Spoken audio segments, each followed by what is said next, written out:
అక్కడ తిరుగుతుంది నాన్నగారేనా? ఆయనే. శుభ్రంగానే తిరుగుతున్నారే. నువ్వు చెప్పిన దాన్ని బట్టి చూపులు కూడా తక్కువ అనుకున్నాను. నేను వినదేగా. ఎరా పరిస్థితి చూస్తుంటే వెంకయ్య చెప్పినంత బ్యాడ్గా లేదు. ఏం బ్యాడో గుడ్డో ముందు మన దుంప తెగింది. రండి బాబు రండి. బాగున్నారా బాబు? నీ ఒంట్లో బాగుంటుందా తాత? బాగానే ఉందమ్మా, నువ్వెలా ఉన్నావు? నాన్నగారికి ఏదో హార్ట్ అటాక్ అన్నారే, చూస్తే బాగానే ఉన్నట్టున్నారు. సంగీత భారతి కట్టడం లేట్ అయితే మళ్ళీ సెకండ్ స్ట్రోక్ వచ్చేస్తుంది. ఏంటి బాబు? ఏం లేదు తాత. ఏం నాన్నగారు, మీ ఒంట్లో ఇప్పుడు కులాసగా ఉంటుందా? పర్వాలేదు. మీ గుండెపోటు వచ్చినట్టు వెంకయ్య చెప్పేదాకా మాకు తెలియలేదు. మేమంతా కంగారు పడిపోయాం కూడా. ఎరానే మావయ్య మందులు తీసుకుంటున్నారా? తీసుకుంటున్నానమ్మా. నువ్వు కులాసగా ఉంటున్నావమ్మా. లలిత, సీత. ఏ అత్తయ్య బాగున్నారా? బాగున్నానమ్మా. ఏమండి సీత, ఆ, లోపల తీసుకెళ్ళు. రండరా, లోపలికి రండి.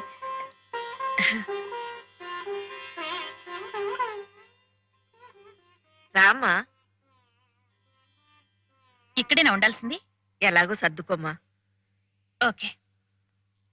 మావయ్య గారికి ఇంత జబ్బు చేస్తే కనీసం కబురైన పంపారు కాదే అత్తయ్య? ఆయనే రాయొద్దన్నారమ్మా, మీ పనులు ఎందుకు చెడగొట్టడం అని. వెళ్ళి కాళ్ళు కడుక్కో. ఏదో ప్రమాదం ముంచుకొచ్చేస్తుందంటే మామయ్య గారికి కూడా చెప్పకుండా టెండర్ కట్టాల్సిన డబ్బు తీసుకొచ్చాను. పరిస్థితి చూస్తే పర్వాలేనట్టే ఉంది. గో, ప్రస్తుతం నువ్వు మాత్రం డబ్బు విషయం ఎత్తకే. బాగుంది. నేనెందుకు ఎత్తాను? మరీ సీరియస్ ఏమోనని నేను కూడా పాంచాల దగ్గర అప్పు చేసి తెచ్చాను. రే మురళి, ఇట్రా.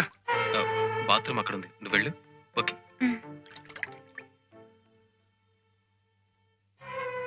వీలైనప్పుడు ఎప్పుడో కొంత అమౌంట్ పంపిద్దాం కానీ ఇప్పుడు మాత్రం డబ్బు విషయం నువ్వు మాట్లాడుకో. నేనెందుకు మాట్లాడతానరా? ఈ మాత్రం డబ్బు తెచ్చినందుకే దివ్యకి నాకు చాలా గొడవైంది. ఏదో నలుగురితో పాటు నారాయణ మేము వచ్చాం అంతే.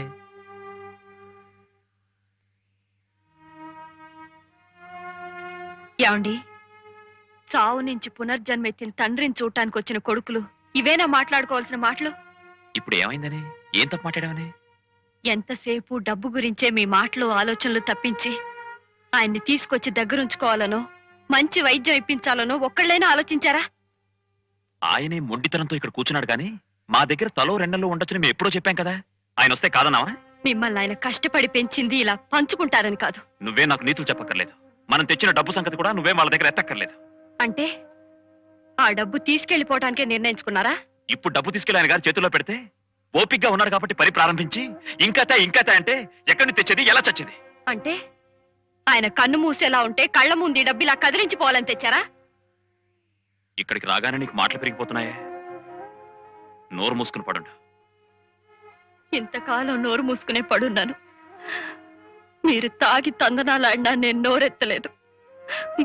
మీరెవరితో తిరుగుతున్నా నేను అడ్డుపడ్డానా? లేదే. కానీ ఏ మహానుభావుడు వల్ల మనం ఇంత వాళ్ళం అయ్యామో, ఏ దేవుడు వల్ల మనం దంపతులు అయ్యామో ఆయన అవమానిస్తే నేను సహించలేను. సహించక ఏం చేస్తావే? ఏం చేస్తావు? పెళ్ళాన్ని హింసించేవాడినైనా క్షమించగలను గాని తల్లి తండ్రిని దూషించేవాడిని నేను భరించలేను. ఏమిటి బాబు ఇది? ఇలాంటి సమయంలో చేసుకుంటావా? నా ఇష్టం వచ్చినట్టు కొడతాను. నువ్వెవరు అడగడానికి? నారాయణ, ఆ పిల్లకు తల్లి, తండ్రి, దైవం అన్నీరా. రంగయ్య, వాళ్ళ ముగ్గురిని బయటికంటే. ఏమండి ఆవేశపడకండి. పాపం వాళ్ళు ఎంతో దూరం నుంచి మనల్ని చూడాలని వచ్చారు. మనల్ని చూడడానికి వచ్చిన వాళ్ళైతే పెద్దల ఏడల బాధ్యత గుర్తు చేసిన ఆ పిల్ల మీద చేసుకుంటాడా? మా బాధ్యతలు మేము ఏం నిర్వర్తించలేదని ఇప్పుడు ఆవిడ కొత్తగా చెప్పాల్సి వచ్చింది. మీకు జబ్బు చేసిందంటే మేము బాధపడ్డాం కూడా. సంగీత భారతి చూడకుండా ఎక్కడ చచ్చిపోతాడో అన్న భయంతో కనీసం ప్రారంభమైనా చేయొచ్చని అప్పు చేసి డబ్బు తీసుకొచ్చాం. ఇంత బాధ్యతలు బరువులు మేము మోస్తుంటే మమ్మల్ని ఆ పనివాడు చేతి కట్టిస్తారా? ప్రేమతో భక్తితో చేయాల్సిన పని అది ఒక బాధ్యత, బరువు అని మీరు ఎప్పుడనుకున్నారు? అప్పుడే మీ సంస్కారం ఏమిటో తెలిసిపోయింది. ఏ సంగీతాన్ని నా ప్రాణమని నమ్మాను, ఏ సంగీతానికి ఇక్కడ ప్రాణప్రతిష్ఠ జరగాలని ఆశించాను, అది మీలాంటి వాళ్ళ వల్ల జరిగితే అది నా సమాధి అవుతుందే గాని సంగీతానికి దేవాలయం కాలేదు. సంగీత భారతి అంటే కర్రబలలు, కట్టడాలు అని నేను ఏనాడు అనుకోలేదు. అలా అనుకుంటే ఆ పని నేను ఏనాడు చేసి ఉండేవాడిని. నేను ఎదురు చూసింది డబ్బు పుచ్చుకుని బోధించే అధ్యాపకుల్ని కాదు. మీరు ఆ నాదబ్రహ్మల పవిత్ర ఆశయాన్ని మనసా వాచా నమ్మి దైవదత్తమైన ఆ కళను పూజించే కళారాధకులవుతారనుకున్నాను. అదే నా పొరపాటు. సంగీతానికి తిలోదకాలిచ్చి సారా వ్యాపారమే సర్వస్వమని నమ్ముకున్న ఒకడు, లక్ష్మీదేవి లాంటి భార్య ఉండగా మరో ఆడదాని ఆశ్రయంలో బతుకుతున్న ఒకడు, మన సంస్కారాన్ని సాంప్రదాయాన్ని మర్చిపోయి ఎండమావుల వెంట పరిగెత్తే ఒకడు. మీ ముగ్గురికి ఆ డబ్బు ఒక్కటే ఆత్మబంధం. సంగీతం మీద నమ్మకం చచ్చిపోయి బతుకుతున్న మీకు మేము చచ్చిన వాళ్ళమే. మీ దారిని మీరు బతకండి, వెళ్ళండి. వయసు అయిపోయిన ఆయనకే ఎంత అభిమానం ఉంటే వయసులో ఉన్న మనకెంత అభిమానం ఉండాలి? పదరా.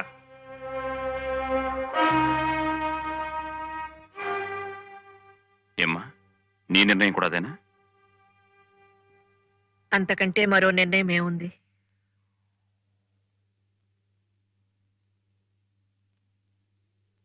ఇంకా ఇక్కడ నిలబడ్డావేంటి? పద. ఎక్కడికి? ఎక్కడికేంటి? మన ఇంటికి. అది మన ఇల్లు, ఇది మీ ఇల్లు కాదు. మీకు పునర్జన్మిచ్చిన ఈ ఇల్లు మీది కాదని మీరు అనుకుంటే ఇక ఆ ఇల్లు నాది కాలేదు. అంతేనా?